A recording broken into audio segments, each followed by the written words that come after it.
Bonjour à tous, bienvenue sur ma petite rubrique. Aujourd'hui, on va procéder au bouturage d'une vivace. Donc, moi j'ai choisi le lierre parce que c'est un lierre qui est rustique, donc c'est un lierre anglais que j'aime beaucoup. C'est un très très beau feuillage, un très joli couvre-sol qui va abriter plein d'insectes, plein de vie. Et juste pour le plaisir des yeux, donc j'en veux beaucoup. Et malheureusement, je ne peux pas me permettre d'en acheter beaucoup, donc je procède l'hiver au bouturage et puis au printemps, je les plante. Alors, on va commencer. Je choisis donc cette branche qui me paraît assez jolie. Elle est en forme. Voilà, donc je coupe ici. Et je vais baisser un petit peu ma caméra pour vous montrer ce qu'il en est. Voilà la branche. Donc je ne me trompe pas de sens, c'est vers le bas, comme ceci. Je coupe première feuille, ma deuxième feuille, et il m'en reste juste une. Donc j'ai quand même 1, 2, 3 nœuds. 2 nœuds pourraient suffire, et là on en a 3, c'est tant mieux, avec une petite feuille. Et donc je la mets dans un récipient d'eau. L'eau elle est à température ambiante, hein. Et j'aurais pu mettre une hormone de croissance comme ceci. Et alors ça c'est très vieux. On achète ça dans les jardineries.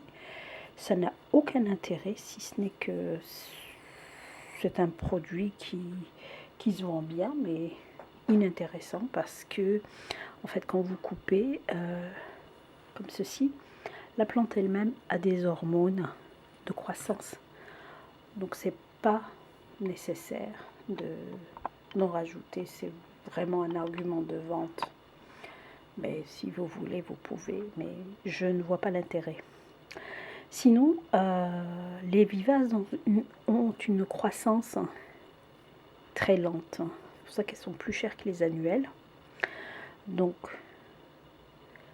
dans quelques semaines, je dis bien dans quelques semaines, vous allez voir des petites racines comme ici dans le pot. Attendez, je vais mettre les ciseaux. Comme ceci. Voyez-vous, on voit la racine ici. Voilà, elle est là. Donc, une fois que la racine est en place, il y a juste à les mettre en terre ou dans un pot. Donc, voilà ce qu'il en est pour un lierre vivace. Bien sûr, si c'était une plante d'intérieur, le lierre commun, ça va très vite. Je vous propose aussi, ça m'est déjà arrivé, de faire bouturage d'une clématite, même plusieurs. D'ailleurs, c'est ce que je vous recommande la première fois quand vous faites du bouturage. Prenez plusieurs branches, parce que des fois ça ne fonctionne pas et vous risquez d'être déçu, vaut mieux pas. Donc prenez plusieurs branches, 2 ou 3, et puis vous mettez dans l'eau, puis vous verrez bien. Alors, donc je disais qu'au bout de quelques semaines, vous avez des racines, mais il faut changer l'eau hein, quand même, parce qu'elles vont être attaquées, la plante elle va être attaquée, cette tige là. Donc il est important de changer l'eau, aussi pour oxygéner la plante, la branche.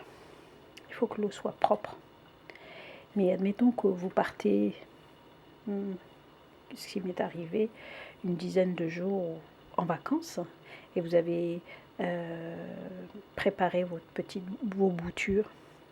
Alors il suffit pour vous de mettre juste un petit morceau de charbon, vous savez le charbon de bois, juste un tout petit morceau dans l'eau, et ça va servir de fongicide, ça veut dire que ça va tuer certains champignons qui vont s'attaquer à la plante. Donc quand vous reviendrez de vacances, si vous avez mis l'eau suffisamment d'eau, vous n'aurez pas à craindre que la plante soit attaquée, votre bouture soit attaquée par un champignon.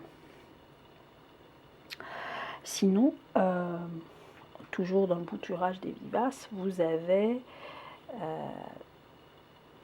pour celle-là c'est plus simple, mais vous pouvez aussi, alors je ramène celle-ci, c'est une hydrangée, donc c'est une amie à moi qui m'avait donné la branche. Attendez, je vais l'installer ici, je crois que c'est mieux, pour que vous puissiez voir. Donc cette petite rangée, c'était au départ un morceau de bois. Alors l'intérêt, c'est que soit une hybride, donc à partir de la graine, c'est pas la peine. Je veux la même chose, je veux identique parce que je suis jalouse et je veux la même chose. C'est une grosse boule rose, donc elle est unique.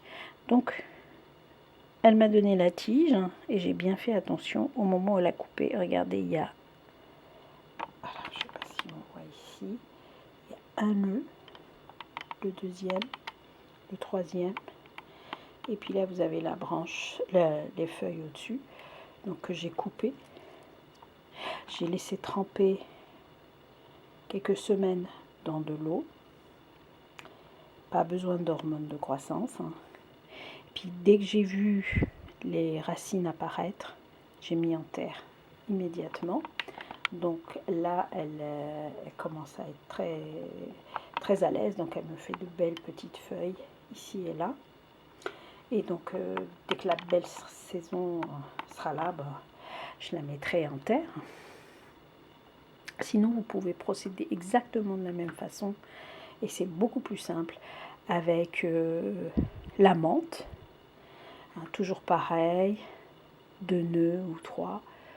Vous coupez les feuilles qui sont ici, vous gardez les feuilles au-dessus et dans un petit pot. Une fois que vous voyez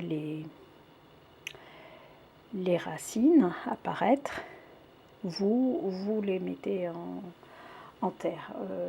Un petit détail, pourquoi je procède de cette façon, c'est que pendant des années, par exemple pour la menthe qui était très facile, je mettais directement dans la terre.